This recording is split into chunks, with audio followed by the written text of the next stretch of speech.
Nico Iamaleava and a Bob Chesney pairing would do wonders for UCLA in 2026. Chesney's proven track record with running quarterbacks and getting the most out of his QB would make Nico a top-tier pick in 2027.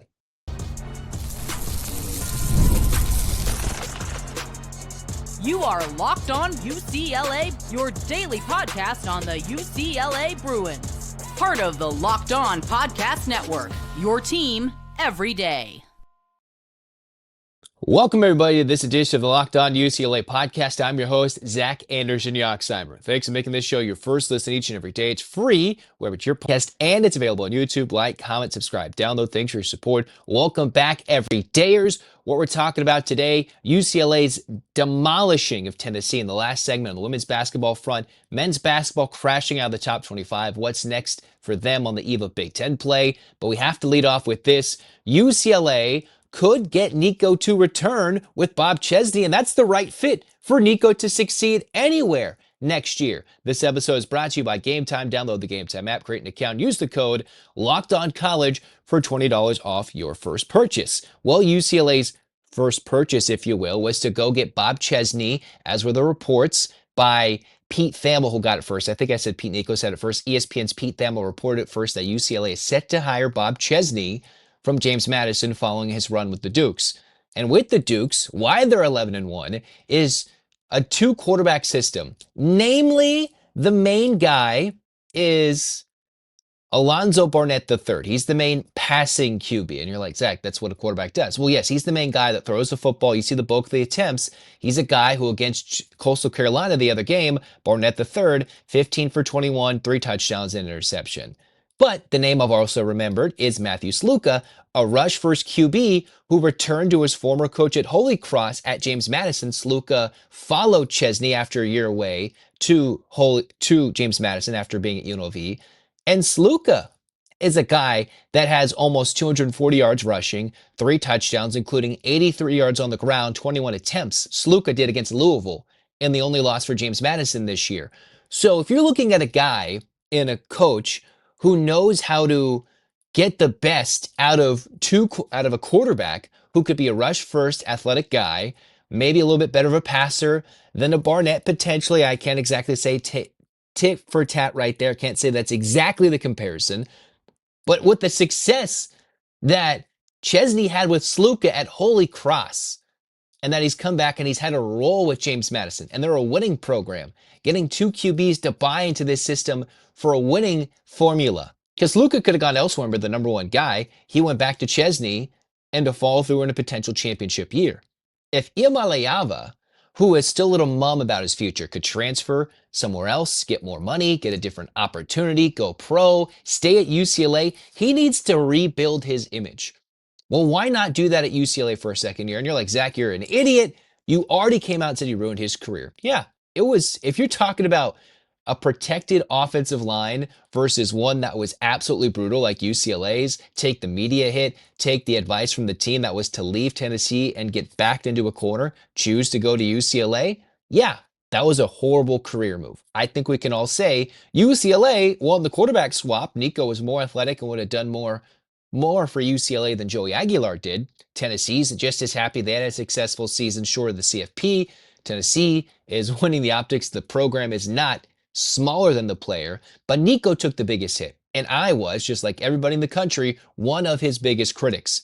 Well, how about a humble coach, a teacher, a guy that can help build Nico, doesn't necessarily need him to be boisterous, doesn't need him to be that super loud leader, but if he wants to rebuild, stay at home and sit through the chaos that is at UCLA, that would potentially get him a pay raise in the NIL for his redshirt senior year, could get him a big NFL draft look in 2027, because right now he's just an athlete.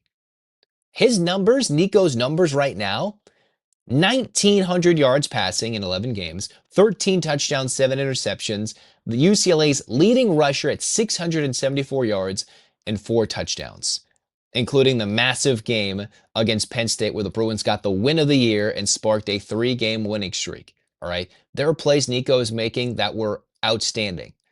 But there are some significant shortcomings with Nico as a passer, sometimes as his reads. Is that going to be in a Noel Mazzoni, Jerry Neuheisel offense? Is that going to be something similar to what we saw with Tino Sunseri?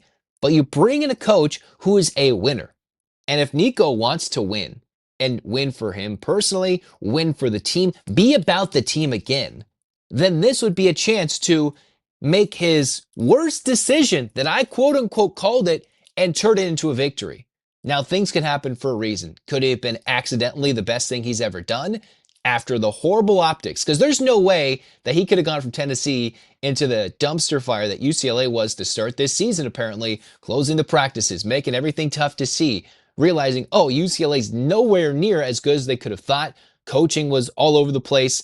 And then with Tim Skipper turning the ship around, Nico running around Penn State's defense, the Bruins got a little bit of hype and are building things back up. Because the Bruins got that 5-star quarterback, and the one thing they don't have in this recruiting class is a QB for next year.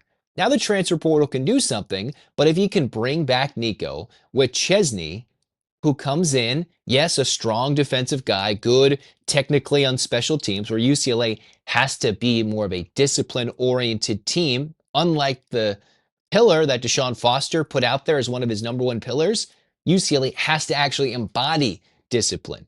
Well, you bring in Nico, and I think Chesney, with his wizardry, could maximize Nico's strengths and hopefully keep Nico's team at bay. Because what I'm hearing, I've heard Nico's team has reached out to the Indianas of the world, already went out to the Texas Techs and the Miamis of the world, but Indiana's, who will definitely need a new quarterback after Fernando Mendoza heads out, might be a top pick in this 2026 NFL draft.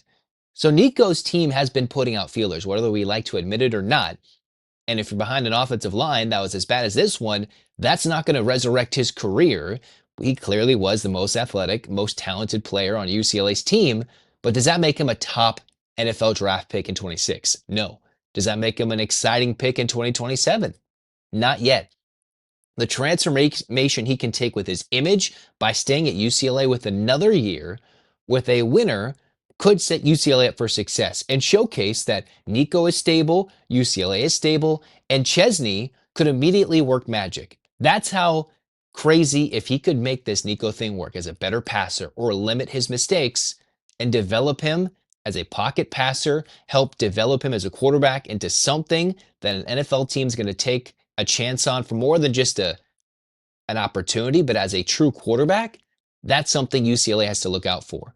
Because the Bruins, they're going to see a slew of transfers out. Nico hasn't announced his plans. The one guy I have seen from the transfer portal tracker from On3, Scooter Jackson, is one of those guys for UCLA who's already leaving. Went from Utah Tech to UCLA. Scooter Jackson is one of the guys who, after the Bob Chesney hiring, not sure if any of those things were really intertwined, but Jackson is announcing his intention to go in the portal because the portal doesn't open until January.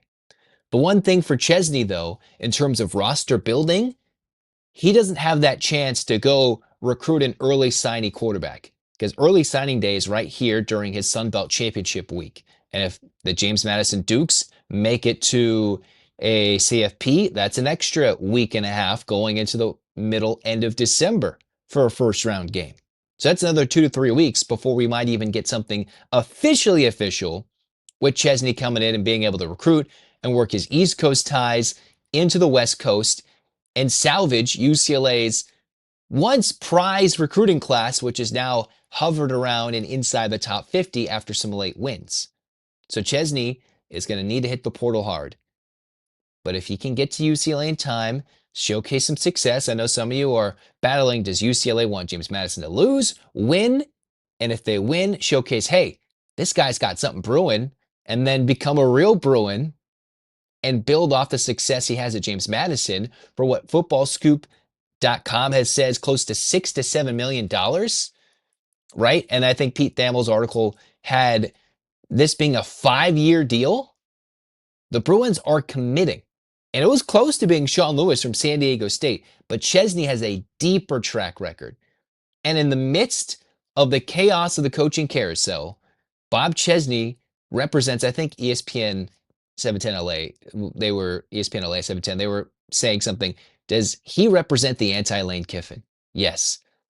And if Nico wants to, unlike Lane Kiffin, rebuild his image actually sticking around for another year with the coach that has the winning ability, who has taken a run-first QB into success at the FCS level, parlayed that into a role for a winning championship team at the FBS level, can become a technically sound player. UCLA can become a technically sound program and get UCLA some stability at a position that there's a lot of question marks for next year. Now, maybe it is Luke Duncan, the reigning backup right now. Maybe it's somebody we don't know in the transfer portal. But for now, that would be a dynamic duo for something I once said was the worst mistake in Nico's career. Well, with this guy, this hire, this would be the right fit for Nico, I think. Out there, this would be the right chance to take because he's still got 2 years of college eligibility to earn NIL, get paid with revenue sharing, and still build his case for an NFL draft pick. Next, it's time to talk about UCLA dropping out of the top 25. Expected, but what's to come next for Mick Cronin and company?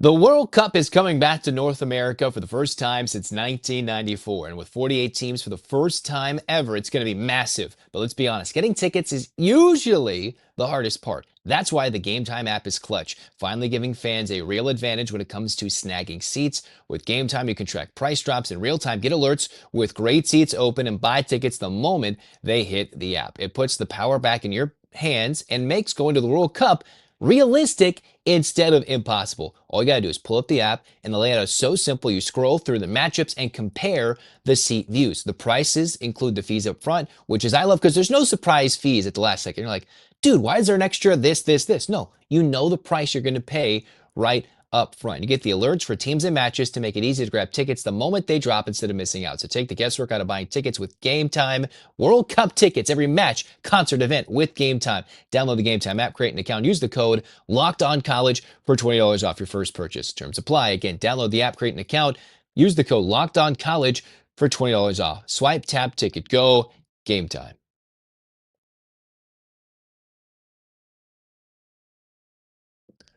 All right, the biggest concern for UCLA is that their schedule is going to get a lot tougher. The Bruins, yes, Big Ten week might not be the toughest week, but the Bruins, they have a midweek battle versus Washington, an 8 p.m. tilt.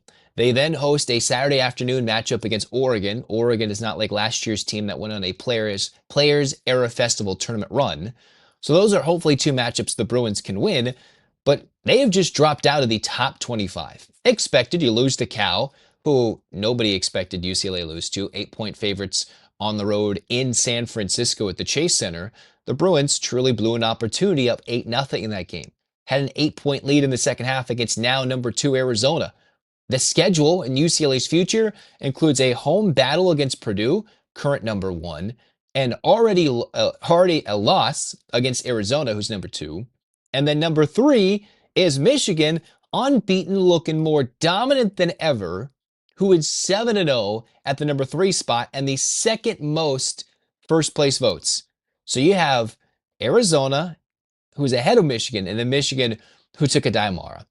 The thing about the Mick Cronin and Daimara situation is that it seems similar to what Stanford did to fumble the bag with Lauren Betts. You got a coveted recruit.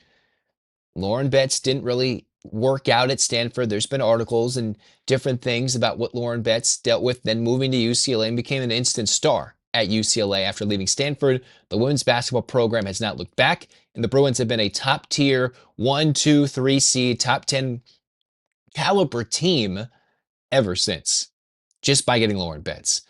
For Michigan, they already had Yaxel Lindenberg. They already had a top-tier transfer class. But putting a Daimara on that team was the cherry on top, almost sacrificing UCLA's national championship chance and just handing it to Michigan is how important and impactful a Daimara leaving UCLA was to Michigan. It takes away the front court depth and a potential lob threat for a currently injured UCLA team like Donovan Dent, Tyler Bilodeau. Two of their main guys they're going to count on, a leading scorer in Bilodeau, Donovan Dent, who's supposed to be the all-world Mountain West Player of the Year, and it just hasn't panned out. So the thing for this iteration of UCLA is health. The Bruins need Bilodeau to get back out there and be in healthy stretch 4 who can knock down threes at a 40% or better clip like he's done at times last year, like he's doing currently. And I love to see what a healthy Donovan Dent can do. There's nothing he can do that UCLA Mick Cronin couldn't keep on to Adimar, which would have given him a lob threat, a post threat that he can just throw up there and dunk and get easy points or get rebounds if he wants to cut to the hoop and get easy putbacks. That's not what UCLA has. What they need is Donovan Dent to carry a load so great, it's almost like he's managing the New Mexico squad last year. And he did. He took them to a tournament berth, took them to a tournament victory. Now, obviously at UCLA, the expectations are higher. Mick Cronin can't just go with one win or two wins and out. There is a building tension, but for now, we see the same old, same old. An early struggle for UCLA, a a loud, boisterous call by Cronin to his players, whether it's through the media, whether it's through post-game pressers, or even at practice, for his players to shape up and be tougher and learn. And as much as EDJ can carry, we can see the growth of Trent Perry.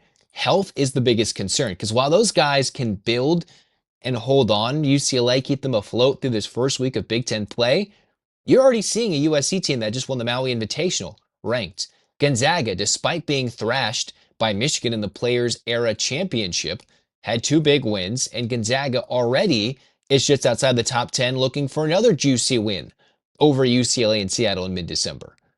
So Dent's health is not only imperative to his NBA prospects, his pro prospects, UCLA sees it as a whole. If Dent fails, that could turn everybody off in the portal from a five-star perspective to UCLA if this Dent experiment does not work out.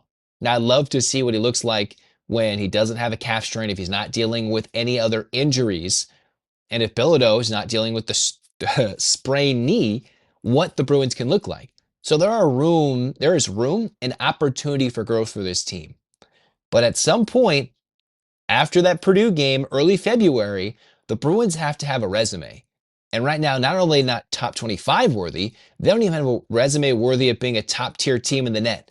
They're not even worthy of being in a bracketology. 5-2, but those are all quad 4 victories. You'll go get a quad 1 against Washington.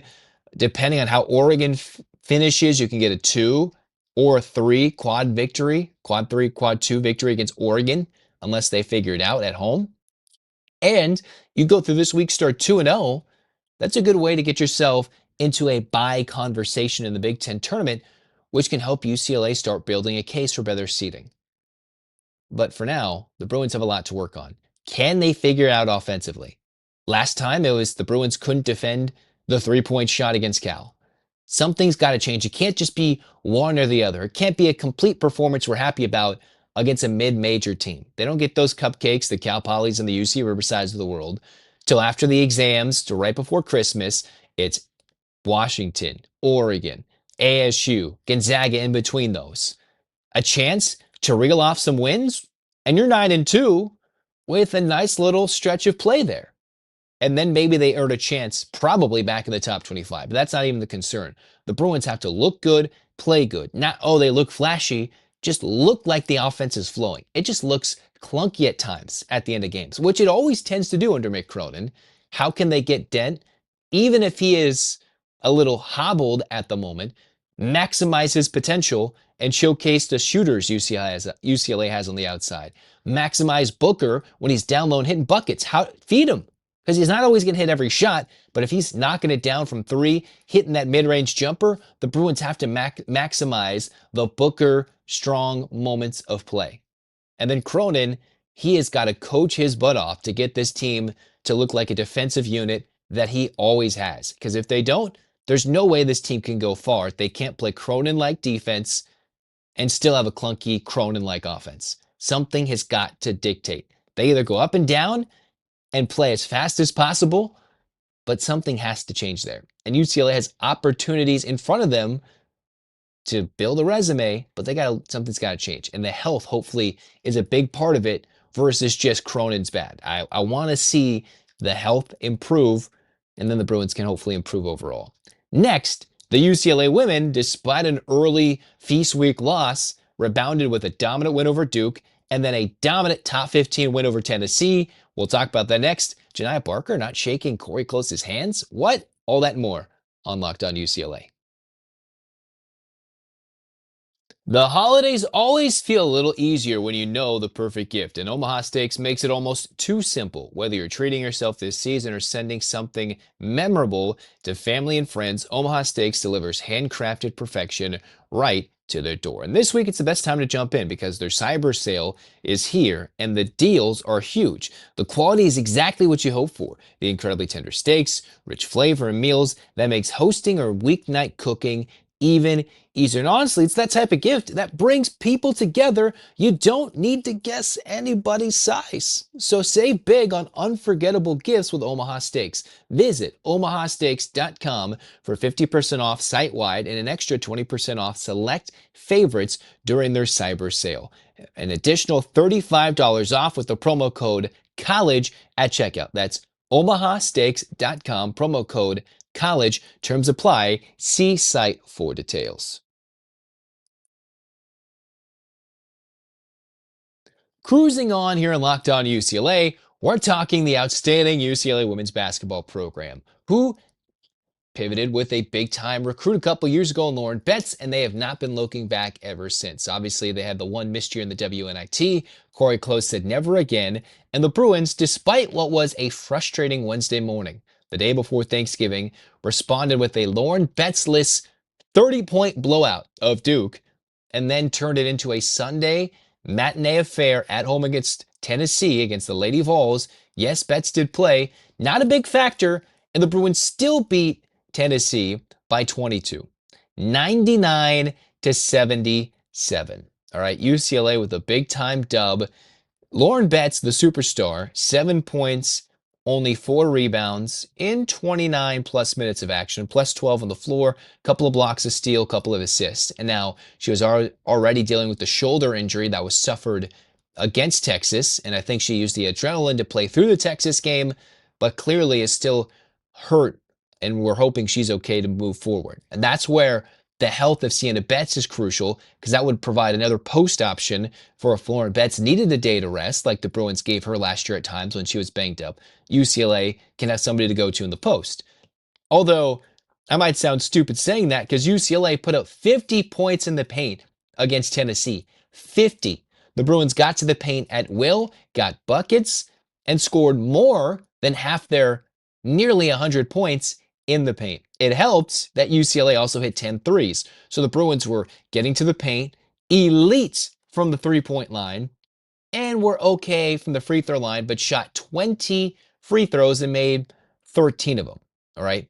The superstar of the week, though, is none other than Gabriela Jaquez. A few weeks ago, it was Angela Dugalich. This week's Big Ten Player of the Week, though, was Gabby Jaquez. Came in 32 minutes. Somebody who I thought might be the short end coming off the bench. No, she's been in the starting lineup, and her three-point shooting has led to UCLA to dominance. Had one of the best plus minuses in this game for UCLA, plus 22. Had 29 points on 5 of 6 shooting from 3. And of course, there's been a lot of hype for her, potentially as a WNBA prospect, going pro after this year in her senior season, saying, hey, I'm not just Jaime's little sister. I'm Gabriela Jaquez. All gas Gabs. 10 of 14 from the floor. Elite stuff. Couple of steals, 3 assists, and only had 1 turnover. And when she's at her best, I should say, UCLA is unstoppable. Kiki Rice, 20 points, 11 boards, doing everything now that there's a lot less pressure beside her with Charlize Ledger-Walker. Ledger-Walker had 11 assists, so she was dishing out almost half of UCLA's 25 assists. And then Neepkins, she hit 4 of 6 from downtown. The Bruins, when you combined Jaquez and Neepkins, 9 of 12 from 3. If Neepkins is hitting and anybody else hits, UCLA is dominant. And that's not what UCLA had versus Texas. It was Neepkins, a little bit of Betts, and then the Bruins are trying to scrap and claw their way back in this game. All with UCLA without, I think, their second best three-point shooter. That's Timea Gardner. Gardner, I would rank Jaquez below her. So you would have Neepkins, Gardner, and then Jaquez. That's your 3 best. You're missing one of your second best three-point shooters. And the development of Jaquez keeps somebody to have a hand in her face, and she's left open and making shots. Then who are you going to guard? You can't leave Neepkins always 1v1. Ledger-Walker can go dish and get her own shot. Betts is always going to require 1 to 2 players of attention. Kiki Rice can beat you off the dribble sometimes at any moment, especially as a slashing 2, more so than a ball handling point guard. And then if Hawkes is sitting in the corner, feasting on the old boards, getting putbacks and hitting the 3-point shots, where are you going to stop him? And oh, by the way, if coming off the bench is a Dugalich who can hit a 3 or get some rebounds and get some buckets, Dugalich in this game, 3 steals, 14 points, and drew 4 fouls. That's her coming off the bench for 30 minutes, getting pressure on the opposing team's foul trouble, scoring buckets, and is 6 of 7 from the floor. That's production UCLA didn't get from Dugalich as a starter last year, and she has transformed into a 6th-year senior weapon that I didn't even think was going to be all that important, and she's come back and been huge. Once Lauren Betts can get some relief as a post player, when you bring in Sienna Betts, hopefully healthy, you bring in Timea Gardner, who can come back, hopefully healthy, that'll add depth and not have this UCLA team get overworked early in the season. Now, they have passed a lot of these tests, right? They beat Oklahoma. They beat North Carolina, crushed Tennessee, won those 3 games going away. This is a weird game against Tennessee where UCLA had points off turnovers. There is 8 lead changes, 8, and then next thing you know, they won this game by 22 going away. 8 lead changes, and the Bruins put Tennessee to bed and said, good night. UCLA's passed all those tests. The Texas loss is a bit more forgivable now that they, on the next night, went and beat South Carolina on a Rory Harmon buzzer beater, who has, I think, the Players Era Player of the Week on the women's side. So Texas moves up to number 2. UCLA drops just a spot to number 4. And while they get healthier, they might be forgotten. They might get stuck as that 4th 1 seed, but the Big Ten is going to provide more and more opportunities when UCLA looks healthier, looks better, plays even better. The next thing they got to do is worry about the health and the management of Lauren Betts, because she hasn't had a superstar-like performance yet. The Bruins don't need her to, and to be a better team, they probably can't always play every possession through her, like they tried to do versus Texas. And Texas said, yeah, no, we're not letting that happen. 0 free throws in the first half didn't help for UCLA against the Longhorns the other night. But the more they play, the more they develop chemistry, the more shooters they can get on the wing, the more consistent they can knock those shots down, there'll be more room for Lauren to operate, there'll be room for Sienna to operate, and the Bruins will be an 8-player deep team that I think can rival any team's top 8 in the country. And Tennessee was going full line changes. 5 in, 5 out, 5 in, 5 out. The Bruins like, yeah, let's go. We got our best 6, and we'll rock and roll. Even Lena Bilic put in 12 minutes in this game. Huge for UCLA as they slowly develop into an elite team this year. Next, we'll talk on UCLA's continued recruiting, men's basketball, women's basketball. Bob Chesney, what's he going to look like finishing up the week at James Madison before hopefully coming to UCLA or a CFP? All that and more on future Locked On UCLA episodes. Like, comment, subscribe, download. Thanks for your support. And it's time, Bruins fans. 8 clap time, baby. And 1, 2, 3, 4, 5, 6, 7, 8. UCLA. UCLA, fight, fight, fight. This has been Locked On UCLA. Zach signing off. Go Bruins.